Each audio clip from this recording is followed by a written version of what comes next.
Hola Movie Gang, sudah jadi orang bergunakah hari ini? Ya, tentu saja belum ya. Kali ini perjalanan 1, 2, 3 film merangkum film bergenre drama action thriller yang memberi teror psikologi. Berkisah tentang seorang pemuda yang mencuri undangan perjudian manusia Russian Roulette yang sangat sadis. Dia terjebak dan tidak bisa keluar dari lingkaran maut itu.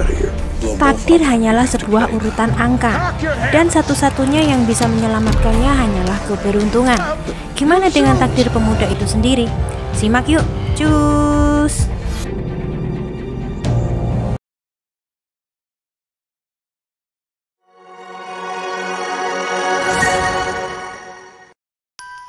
Suatu pagi di kota Talbot, Ohio, seorang pemuda bernama Vincent hendak pergi mengunjungi ayahnya yang sedang dirawat di rumah sakit. Nampaknya kondisi ayah sangat memprihatinkan. Ayahnya mengkhawatirkan bagaimana mereka akan membayar rumah sakit. Vincent dengan tenang menjawab bahwa mereka akan menjual rumahnya. Lalu Vince berangkat kerja di rumah William untuk instalasi listrik. William sedang ke depan rumah mengambil suratnya ketika seorang polisi sedang mengintainya dari dalam mobil. Vince mendengar William berkata pada istrinya bahwa dia mendapatkan panggilan pekerjaan dan dia akan membawa pulang uang dalam jumlah yang besar. Di rumah, adik Vince yang paling bungsu sedang merayakan ulang tahunnya. Anak kecil itu sedang meminta hadiah seekor domba kecil dengan kuping berwarna hitam. Selanjutnya, Jasper sedang bersiap-siap untuk bertemu dengan seseorang di sebuah bar. Orang itu memberikan tas berisikan $2 juta. Kemudian Jasper pergi menjemput kakaknya bernama Ronald di sebuah rumah sakit jiwa. Setelah berbincang dengan dokter, Ronald akhirnya bisa keluar. Mereka pun mengendarai mobil ke suatu tempat. Pada scenes lainnya, seorang narapidana bernama Jefferson sedang tertidur di selnya ketika sipir membuka pintu. Tanpa diduga ternyata dia diculik oleh suruhan bosnya.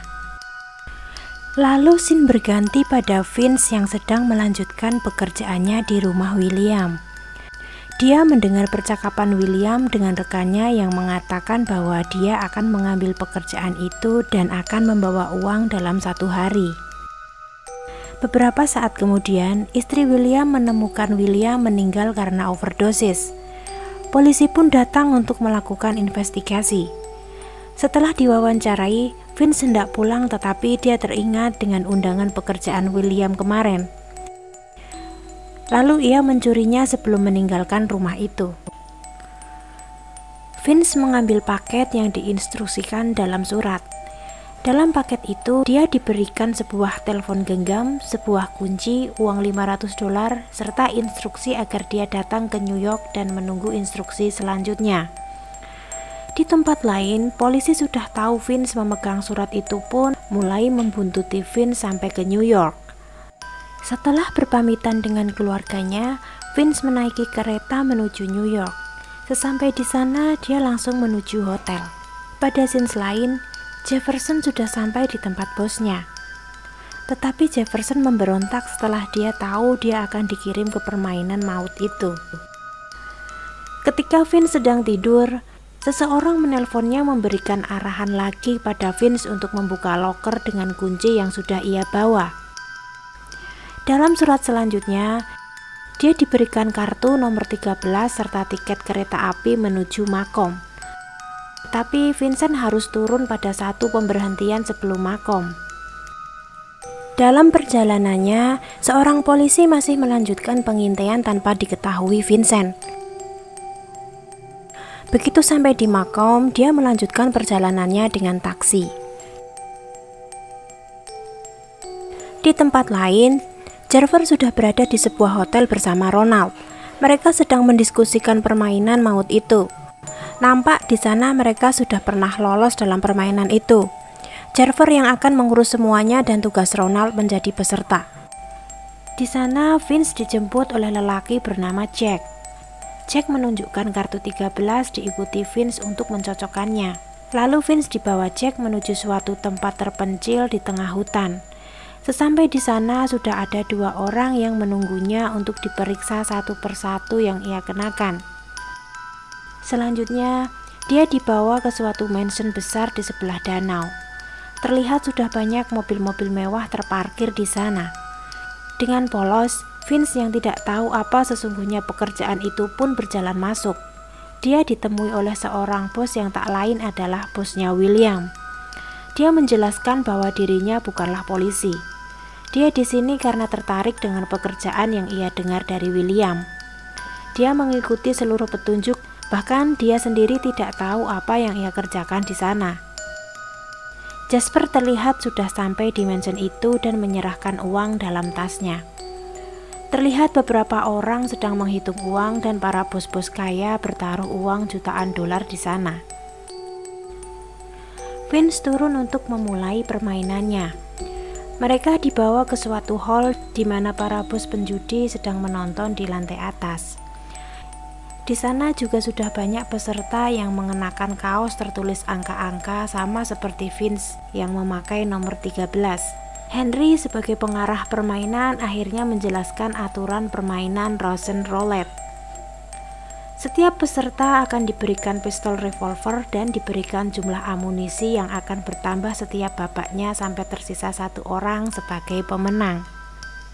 Para peserta harus berbaris melingkar dan mengarahkan pistol mereka pada peserta lain di depan mereka masing-masing. Ketika lampu menyala, mereka harus menekan trigger pistolnya. Vince terlihat sangat gugup dan ketakutan. Ini adalah kali pertamanya memegang senjata api. Jack akhirnya turun untuk mengajari sebentar cara menggunakan senjata itu. Dia hanya bergantung pada takdir dan keberuntungannya saja. Sudah terlambat untuk pergi dari tempat itu. Babak pertama dimulai. Para peserta diberikan satu amunisi. Henry memerintahkan mereka untuk memutar silinder peluru sebelum bersiap pada eksekusi. Sesuai instruksi, mereka menodongkan pistol tepat di kepala peserta lain di depan mereka. Terlihat wajah para peserta begitu tegang karena ketakutan. Lalu tibalah mereka menunggu lampu di atas mereka menyala. Dan akhirnya, bang! Beberapa orang peserta terjatuh tewas. Tetapi permainan dihentikan karena Vince tidak menekan triggernya sehingga orang di depannya masih gugup. Vince diancam ditembak jika dia tidak menekan triggernya. Akhirnya dia pun menembak. Dan untungnya orang di depannya pun lolos dari kematian. Para peserta diberi waktu istirahat sebelum babak kedua dimulai. Bos taruhannya Vince menemuinya untuk memberikan selamat. Vince sangat marah kepada Jack karena tidak memberitahunya. Jefferson sedang berbincang-bincang dengan pengawalnya. Dia membujuk pengawal itu agar mengeluarkannya. Dia akan memberi imbalan uang yang cukup besar namun ditolak. Saat itu Ronald sedang duduk bersama Jasper tiba-tiba marah dan melempari Vince dengan benda asing. Dia kesal pada Vince karena membuat masalah saat babak pertama. Para bos yang kalah taruhan pada babak pertama, mereka akan memasang taruhannya lagi pada peserta yang lolos. Babak kedua dimulai. Vince sudah bisa menguasai keadaan dan mengontrol emosinya dengan baik. Dengan sigap dia mentaati setiap kata Henry. Kali ini peserta diberikan 2 peluru. Tangan mereka ke atas lalu memutar silinder. Menodongkan pistol menunggu lampu menyala lalu tembakan pun terlepas. Kini peserta hanya tersisa 5 orang saja. Nasib baik masih berpihak pada Vince kali ini. Pada babak ketiga, panitia mengundi 3 di antara peserta boleh pulang dan membawa uang dalam jumlah besar. Para bos peserta yang lolos mengambil undian dan salah satu pemenangnya adalah Jefferson. Namun sungguh licik. Saat di ruang istirahat, pengawal Jefferson mencoba membunuhnya. Tetapi beruntungnya panitia menghentikannya dan membiarkan Jefferson pulang dengan selamat. Peserta babak final hanyalah Vince dan Ronald. Mereka dibekali masing-masing 3 peluru. Mereka memutar silinder berhadap-hadapan. Dan tiba saatnya lampu menyala. Ternyata keduanya selamat. Wajah mereka begitu lega, bahkan Ronald sampai muntah-muntah di sana. Babak selanjutnya mereka diberikan tambahan 1 lagi peluru, yang artinya sekarang 4 dari 6 terisi dalam silinder. Kesempatan hidup mereka semakin tipis. Setelah memutar silinder, akhirnya Ronald tewas. Permainan usai dengan begitu, Vince keluar sebagai pemenang. Jasper nampak putus asa. Kali ini dia telah kalah dan kakaknya tewas karena keserakahannya sendiri. Akhirnya pun Jasper meninggalkan tempat itu. Vince menyaksikan panitia menghitung uang dan memasukkannya ke dalam tas hitam yang besar. Bersama Jack, Vince datang kepada bos petaruh mereka. Akhirnya mereka berbincang-bincang sebentar. Vince berpamitan ke toilet. Namun sebenarnya Vince sedang mencari jalan keluar dari belakang. Dia sadar bahwa dia tidak bisa mempercayai siapapun di dalam sana. Akhirnya pun dia berhasil lolos dari tempat itu. Pada saat yang sama, Jack sedang mencari Vince. Namun karena tidak menemukannya di mana-mana, Jack dan bosnya pun akhirnya pergi dari tempat itu dengan membawa beberapa koper uang kemenangan perjudian mereka. Vince hendak pulang ke Ohio dari stasiun. Saat itu sopir taksi yang mengantarkan Vince dulu melihatnya. Sopir itu pun menghubungi polisi. Beberapa saat kemudian, Vince yang belum berangkat melihat beberapa polisi sedang mencarinya di luar. Dengan segera, dia menyembunyikan uang miliknya itu ke dalam tong sampah terdekatnya. Tanpa perlawanan, dengan santai Vince akhirnya tertangkap. Saat diinterogasi, Vince berbohong tentang permainan nyawa itu. Vince akhirnya mengambil uang yang ia sembunyikan setelah ia dilepaskan oleh pihak polisi. Namun tong sampah itu sudah kosong. Lalu dia pun mencari tumpukan sampah yang sudah berada di luar. Akhirnya pun dia menemukannya. Karena merasa tidak aman, akhirnya dia ke tempat pengiriman barang untuk mengirimkan uangnya ke rumah.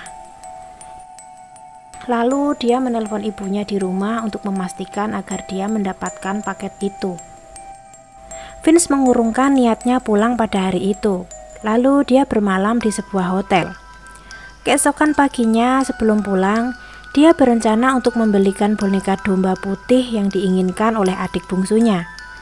Dia memasukkan boneka itu dalam tas hitam besarnya lalu bergegas menaiki kereta ke Ohio. Namun sayangnya dia sudah diikuti oleh Jasper. Sepertinya Jasper menginginkan tas hitam milik Vincent. Tanpa diketahui Vincent, Jasper turut masuk dalam gerbong kereta yang kebetulan hanya ada Vince saja di sana.